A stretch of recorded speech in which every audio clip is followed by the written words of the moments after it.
How much time do you waste? How many of you waste 10 hours a day?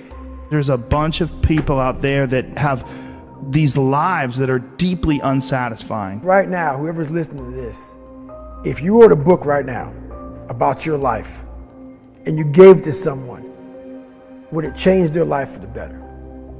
If not, you gotta get to work.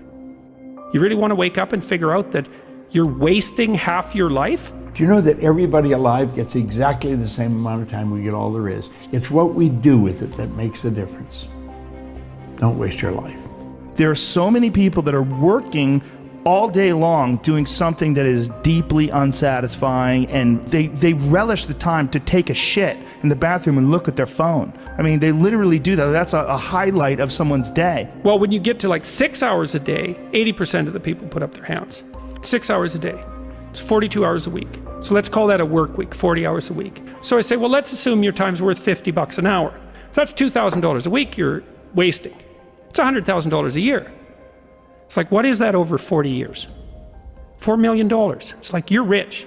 You don't even know it. Quit wasting time. The sand in the bottom of the glass represents the past. The sand in the top of the glass represents the future. This is the way it actually is. You have no idea what's in the top of the glass. You only know what's in the bottom of the glass. The only thing we've got anything to do with is what's right here in the center right now. Everything else is an illusion, it's a myth, it's gone. We've got to give everything we've got right now.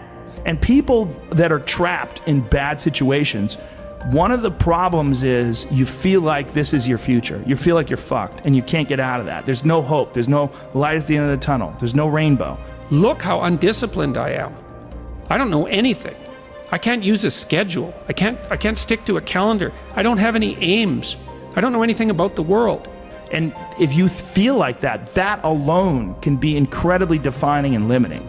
But if you look at yourself objectively and say, okay, I kind of am fucked here. I'm in credit card debt. I'm working in a shitty job. I don't like what I'm doing, but I have some ideas.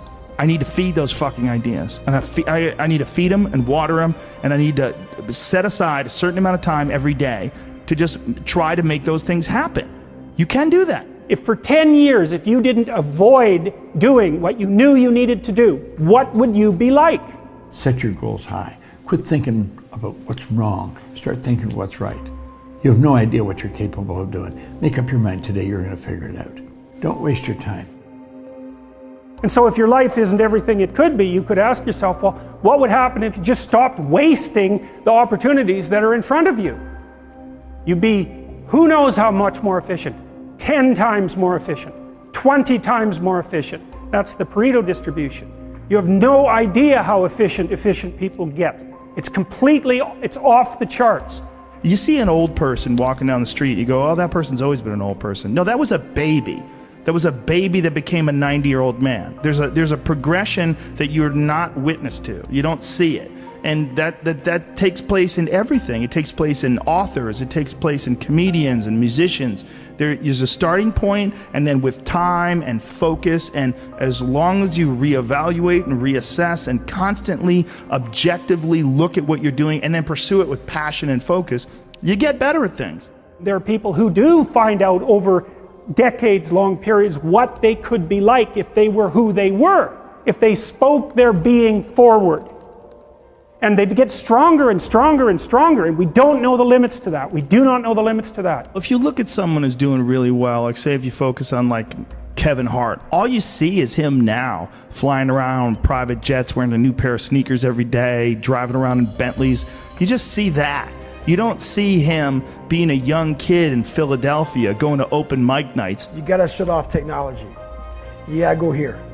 I call it the dark room, where you're alone. No cell phones, no music, no TVs, no computers. You by yourself. Very few people want to be alone anymore. They want to be around noise and people, and you can't think. Be alone, go to that dark space. In that dark space, it happens in a room. It's comfortable. Go to the refrigerator. You can watch TV in the planning phase. It's nice. You have your plan all mapped out, strategy mapped out. Now it's the action phase. This is where people don't want to go to. from the planning stage, the strategy phase, to the action phase. The action phase is that 20% to that 100%.